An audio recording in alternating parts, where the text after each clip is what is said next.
This is an ABP Life podcast.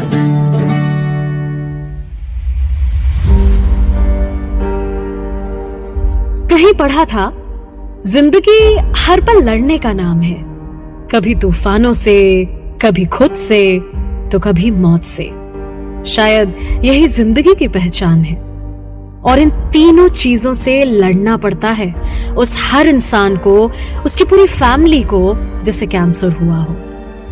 Cancer ये शब्द हमारे लिए कोई नया नहीं है, हम इसके बारे में जानते हैं। पर जो नहीं जानते वो ये कि ये कैंसर तेजी से बढ़ रहा है, हर साल, हर महीने, हर दिन। आखिर क्यों बढ़ रहा है ये कैंसर? कहां गलत जा रहे हैं हम? कैसे इस कैंसर से दूर रहे हम? इन सारे सवालों के जवाब जानेंगे डॉक्टर सज्जन राजपुरोहित से। आपको बता दूं कि डॉक्टर राजपुरोहित डायरेक्टर है मेडिकल ऑन्कोलॉजी के BLK Max super speciality hospital New Delhi में। एंड हेलो, मैं मानसी हूं आपके साथ ABP लाइव पॉडकास्ट पर लेकर FYI। आज नेशनल कैंसर अवेयरनेस डे है। 2014 में health and family welfare minister doctor Harshvardhan ने नेशनल कैंसर अवेयरनेस डे मनाने की शुरुआत की थी। यह दिन नोबेल प्राइज पुरस्कार विजेता वैज्ञानिक मैडम क्यूरी के जन्मदिन के दिन मनाया जाता है, ताकि इनके कैंसर से लड़ने में दिए गए बड़े कंट्रीब्यूशन को याद किया जा सके। कैंसर ये शब्द मैंने पहली बार सुना था जब मैं 2nd क्लास में थी, और अपनी टीचर को मैंने बिना बालों के देखा था।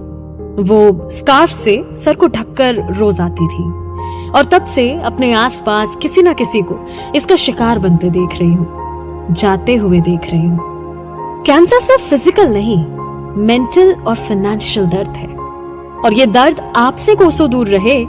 चलिए बात करते हैं डॉक्टर सज्जन राजपुरोहित से। Thank you so much doctor, ABP live podcast के साथ जुड़ने के लिए। Indian council for medical research ने इस साल कहा था कि साल 2025 तक इंडिया में कैंसर के मरीजों की संख्या बढ़ जाएगी। 26.7 मिलियन से 29.8 मिलियन तक पहुंच जाएगी। तो क्या कैंसर भारत में बहुत तेजी से फैल रहा है? इसमें कोई डाउट नहीं है कि कैंसर जो है न केवल भारत में, दुनिया भर में बहुत तेजी से फैल रहा है। और ये जो आंकड़े हैं आपके मेडिकल रिसर्च के, ये काफी हद तक सही है। इनफैक्ट इंडिया के अंदर बहुत बार जो नंबर ऑफ एक्चुअल केसेस होते हैं वो हमने कोविड के टाइम पे भी देखा था, अंडर रिपोर्ट होते हैं। तो इंडिया का जो टोटल बर्डन है वो आज की डेट में भी अराउंड 20 मिलियन का करंट बर्डन है, और ये जिस स्पीड से बढ़ रहा है, ऐसा एक्सपेक्टेड है कि 2025 तक हमारे जो आंकड़े हैं ये जो उन्होंने प्रेडिक्ट किया है उसके आसपास होंगे। बिल्कुल डॉक्टर, इसके रीजंस पर भी मैं बात करना चाहूंगी कि आखिर हम गलती कहाँ कर रहे हैं। स्मोकिंग, टोबैको, ये बेसिक चीजें तो हम जानते हैं कि हमें इनसे कोसों दूर रहना है, बट वी ऑल्सो नो कि सिर्फ यही वजह नहीं है कैंसर की। तो आखिर क्या रीजंस हैं कैंसर के तेजी से बढ़ने के? कैंसर जो है ना वो एक कॉम्प्लेक्स डिजीज है, और इसी तरह से जो इसके कारण है वो भी कॉम्प्लेक्स है। अगर हम ब्रॉड तरीके से देखें तो 3 इंपॉर्टेंट चीजें हैं जो कि कैंसर के अंदर हम एटियोलॉजी बोल सकते हैं, या उनके जो रीजन है उसमें 3 चीजें हैं। नंबर 1 एनवायरमेंटल फैक्टर्स, जिसमें कि एयर पोल्यूशन है, वाटर पोल्यूशन है, प्रिजर्वेटिव्स है, केमिकल्स है, ऑक्यूपेशनल हजार्ड्स है, रेडिएशन एक्सपोजर है, ये है एनवायरमेंटल फैक्टर्स। इसके अंदर कुछ इन्फेक्शंस भी आते हैं जैसे hepatitis B, hepatitis C, HIV, human papilloma virus, ये सारे इन्वायरमेंटल फैक्टर्स हैं। दूसरे फैक्टर जो हैं वो है पर्सनल फैक्टर, जिसमें कि हमारी लाइफस्टाइल जो कि मोस्टली सेडेंटरी हो गई है। लाइफस्टाइल के अंदर हमारा फूड आता है, फूड के अंदर हम लोग मोस्टली देख रहे हैं आज की डेट में बहुत तेजी से जो है वो नॉन वेजिटेरियन फूड लेते हैं लोग, और एक तरह से प्रोसेस्ड और प्रिजर्वेटिव वाला जो फूड है वो ज्यादा यूज होता है। इसके अलावा पर्सनल हैबिट बहुत इंपॉर्टेंट है, जिसके अंदर की टोबैको और alcohol and other drug users. तीसरा जो इम्पोर्टेंट एस्पेक्ट है वो है जेनेटिक के अंदर जो हमारा ऐसा देखा गया कि काफी सारे, मतलब ये मान लीजिए 10 से 15% जो कैंसर हैं वो किसी न किसी फॉर्म में अनुवांशिक होते हैं, फैमिलियल होते हैं, या उनका ऐसा हो सकता है कि कुछ फैमिलीज के अंदर जो ऐसे जीन्स होते हैं वो गड़बड़ होता है जिनकी वजह से उनके कैंसर होने की संभावना बाकी लोगों से ज्यादा होती है। ओके डॉक्टर, कई बार हम ऐसे केसेस भी देखते हैं कि फिट लोग, एकदम फिट एंड फाइन हेल्दी लोग भी कैंसर की चपेट में आ जाते हैं। इसके पीछे की वजह को भी जानना चाहूंगी। जैसे कि मैंने आपको लास्ट क्वेश्चन में बताया कि एक जगह वजह नहीं होती, इसीलिए बच्चों में भी कैंसर हो सकता है। इसीलिए एकदम फिट लोगों में, जिन लोगों की कोई पर्सनल हैबिट खराब नहीं है, उनके अंदर भी कैंसर होता है, क्योंकि अल्टीमेटली जो कैंसर है वो एक बीमारी नहीं है, ये इन बीमारियों का समूह है जिसके अंदर बेसिक जो प्रॉब्लम आती है वो हमारे कैंसर की, जो हमारी बॉडी की जो बेसिक यूनिट है जिनको हम सेल्स बोलते हैं, अगर वो सेल्स के अंदर अबनॉर्मलिटी आ जाए, उनके अंदर जीन्स डैमेज होके वो इस तरह के सेल बन जाए जिसके अंदर की वो बॉडी के कंट्रोल से बाहर चले जाए और अनकंट्रोल होके वो मल्टीप्लाई भी करें और दूसरी जगह जाने की क्षमता उनके अंदर उत्पन्न हो जाए। जैसे कि मान लीजिए कि लिवर में ट्यूमर है, तो लिवर का ट्यूमर अगर एक तो नॉर्मली जो एक जितना बॉडी में ग्रोथ और डेवलपमेंट होती है उसी अनुपात में हमारे सेल बनते हैं, ऐसा नहीं कि सेल बनते रहेंगे। तो एक तो अनकंट्रोल ग्रोथ हो जाए, दूसरा अगर लिवर का कण ऐसा अबनॉर्मल है वो दूसरी जगह जाने लायक बन जाए, वो लिवर से लंग्स में जा पाए, बोन्स में जा पाए, तो इस तरह की स्थिति को हम कैंसर बोलते हैं। कैंसर एक्चुअली बीमारी से ज्यादा प्रोसेस का नाम है, तो ये बीमारियों का समूह है। तो ये फिटनेस जो है ना, फिटनेस होना अच्छी बात है। ये देखा गया है कि जो लोग अपना ज्यादा अच्छा ध्यान रखते हैं, जो कि पर्सनल हैबिट अच्छी है, उनके अंदर कंपेयर टू दूसरे लोग जो लोग के अपना ध्यान नहीं रखते हैं, जिनका वातावरण भी प्रदूषित है, उन लोगों से 1/10 रिस्क होता है एक ऐसे फिट इंसान के अंदर कैंसर होने का। लेकिन वो रिस्क बेस लाइन में 0 नहीं है। वो ये कैंसर जो फिट लोगों में भी हो सकता है, वो ऐसे लोगों में भी होता है जो बिल्कुल सात्विक जीवन जीते हैं और कोई उनकी बैड हैबिट्स नहीं है। यस। बस 1 महीना और ये साल भी बीत जाएगा, 2022 चला जाएगा। कोविड से लड़ना हम ऑलरेडी सीख चुके हैं, खासकर इस साल तो बहुत ज्यादा। सो अब हमें अपना ख्याल किस तरह रखना है कि हम कैंसर से दूर रहें और ये जो स्टैटिस्टिक्स हैं इन्हें गलत प्रूफ करें। बहुत अच्छी बात है। तो इसका मतलब ये है कि हम कैसे कैंसर से बच सकते हैं, इसका मतलब ये है। तो जैसे कि मैंने आपको काफी डिटेल में बताया, पहला है वातावरण इन्वायरमेंट हम सबको पता है कि हमारा, आज आप देख रहे हैं कि आज हम नवंबर में दिल्ली के अंदर इतना मुश्किल वातावरण से जूझ रहे हैं, और हर साल हम लोग, अगर हम कितनी भी अच्छी पर्सनल हैबिट रखते हैं, इतना अच्छा खाना खाते हैं, अगर हम 2-3 महीना लगातार प्रदूषित हवा में रहेंगे तो ये मान के चलिए कि हम लोग सभी लोग स्मोकर्स की तरह बिहेव कर रहे हैं।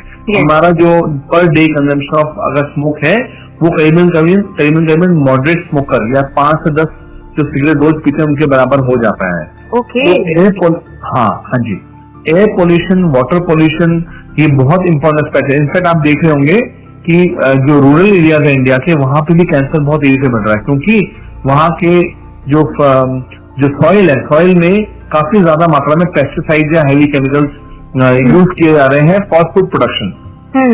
और इसी तरह से जो फ्रूट प्रोडक्शन है उसमें भी आप देख रहे हो कि बहुत सारे हार्मोनल इम्बैलेंसेस आ रहे हैं। उसके अंदर ऑक्सीटोसिन यूज किया जाता है to increase the production of both milk as well as fruits.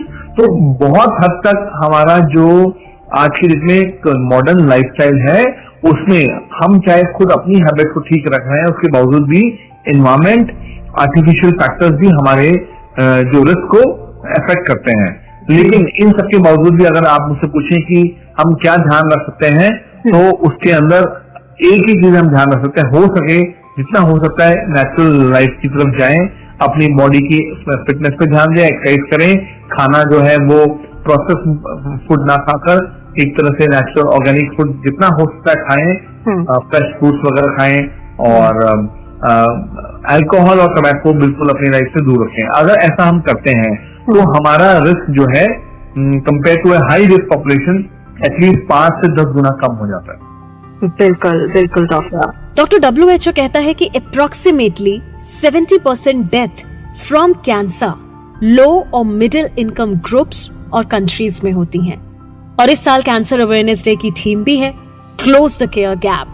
कैसे हम इस क्लोज द केयर गैप, इस थीम को अचीव कर सकते हैं, कैसे हम इस केयर गैप को कम कर सकते हैं? जो क्लोज द केयर गैप के लिए सबसे इम्पोर्टेंट चीज ये है कि इंडिया में लोगों में जागरूकता हो टुवर्ड्स देयर हेल्थ। उसमें हम इंडिविजुअल लेवल पे ये जरूर कर सकते हैं कि हम पॉलिसीज लें, हेल्थ पॉलिसीज, जिसके अंदर कैंसर का कवर जरूर हो। क्योंकि बहुत सारे लोग नॉर्मल पॉलिसी ले लेते हैं लेकिन उसमें कैंसर कवर नहीं होता। तो क्रिटिकल डिजीज कवर होना बहुत ही जरूरी है अपने पर्सनल इंश्योरेंस के अंदर। नंबर 2, गवर्नमेंट के लेवल पे भी बहुत जरूरी है कि वो जितना हो सके कैंसर के ट्रीटमेंट के लिए अच्छे एकेडमिक इंस्टीट्यूशंस और एडवांस टेक्नोलॉजी से जो वहां पे अवेलेबल हो सारे इंस्टीट्यूशन बनाए, क्योंकि कैंसर एक कॉम्प्लेक्स डिजीज है। इसमें अच्छी टीम चाहिए होती है जो कि कैंसर का ट्रीटमेंट करने में सक्षम हो।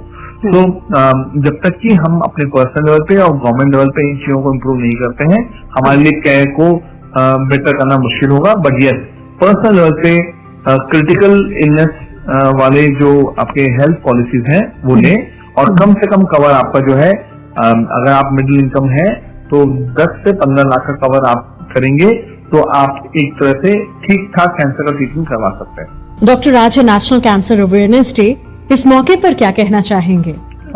मुझे जो लगता है एक चीज जो मैं देखिए, लोग बहुत इसको एक सोशल स्टिग्मा की तरह लेते हैं। इनफैक्ट लोग फैमिली में या फ्रेंड्स में भी बताना नहीं चाहते कि हमें कैंसर हो गया।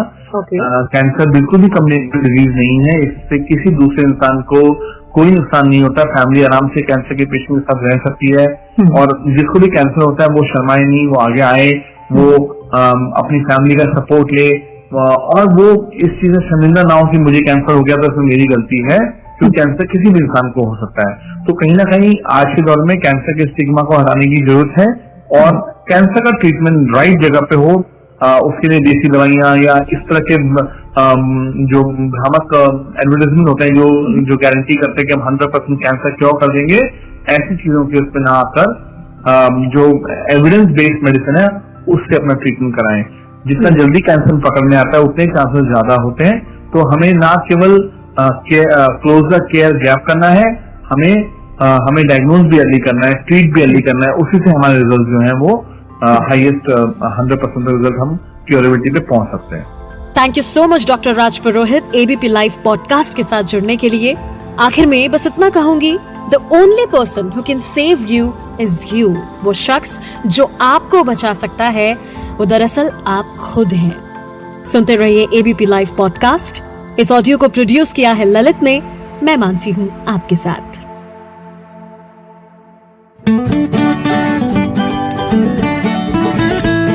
This is an ABP Live podcast.